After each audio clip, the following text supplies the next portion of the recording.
యాదాద్రి భువనగిరి జిల్లాలో అమ్మకు భరోసా కార్యక్రమానికి అధికారులు శ్రీకారం చుట్టారు. కలెక్టర్ హనుమంతరావు ఆధ్వర్యంలో మార్చి నెలలో కాన్పులు కానున్న 300 మంది గర్భిణీ స్త్రీల ఇండ్లకు అవగాహన కల్పించేందుకు 300 మంది అధికారులు, డాక్టర్లు వెళ్తారు.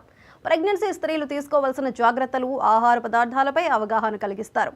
మార్చి నెలలో డెలివరీ కానున్న 600 మంది మహిళలకు ఒకే రోజు 300 మంది ఇండ్లకు అంగన్వాడీ, ఆశా, ఏఎన్ఎంలు ఉన్నతాధికారులు వెళ్లి కుటుంబ సభ్యులతో చర్చించి అవగాహన కల్పిస్తున్నారు.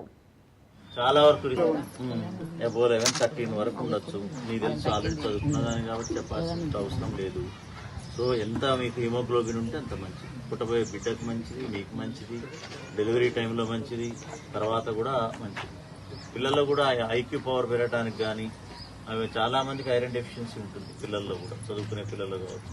మీకైతే ఇక గర్భిణీ స్త్రీలకైతే ఇది ఇంపార్టెంట్. ఇది చాలా వరకు రిస్కీ ప్రెగ్నెన్సీ ఎందుకైతుంది, ఆపరేషన్లకి నార్మల్ డెలివరీ కావాల్సినవి కూడా దీనికంటే అధిక శాతం దీనివల్ల హిమోగ్లోబిన్ పర్సంటేజ్ తక్కువ ఉంటామని వస్తుంది. అది తినే పదార్థాల్లో కొద్దిగా మార్పిడి చేస్తే అయిపోతుంది. ఆకుకూరలు తినటం తెలుసుగా, నువ్వే చెప్పాం ఏం తినాలి చదువుకున్నావు. ఎందుకంటే మన గవర్నమెంట్ హాస్పిటల్లో డిస్ట్రిక్ట్ హాస్పిటల్ కావచ్చు, లేకపోతే ఏరియా హాస్పిటల్ కావచ్చు, సిఎస్సిలో కావచ్చు. గుండాల మండలంలోని అనంతారం గ్రామంలో గర్భిణి అపర్ణ భర్త కుమరికుంట్ల బాపు ఇంటిని యాదాద్రి భువనగిరి జిల్లా కలెక్టర్ హనుమంతరావు సందర్శించారు. అపర్ణను ఆరోగ్యం ఎలా ఉందంటూ ఆరా తీశారు.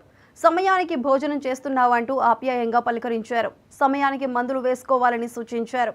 ఈ సమయంలో జాగ్రత్తగా ఉండాలి. మంచి ఆహారం తీసుకుంటే పుట్టే బిడ్డ కూడా ఆరోగ్యంగా ఉంటుందని అపర్ణకు కలెక్టర్ సూచించారు.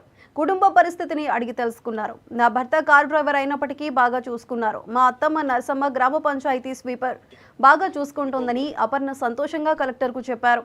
ఇలాంటి సమయంలో ఎలాంటి టెన్షన్స్ లేకుండా ఉండాలని సూచించిన కలెక్టర్ అపర్ణకు న్యూట్రిషన్ కిట్ను అందజేసి పలు జాగ్రత్తలు చెప్పారు.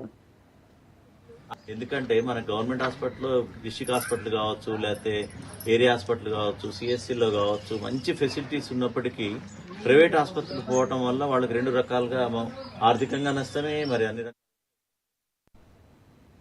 జనగామ జిల్లా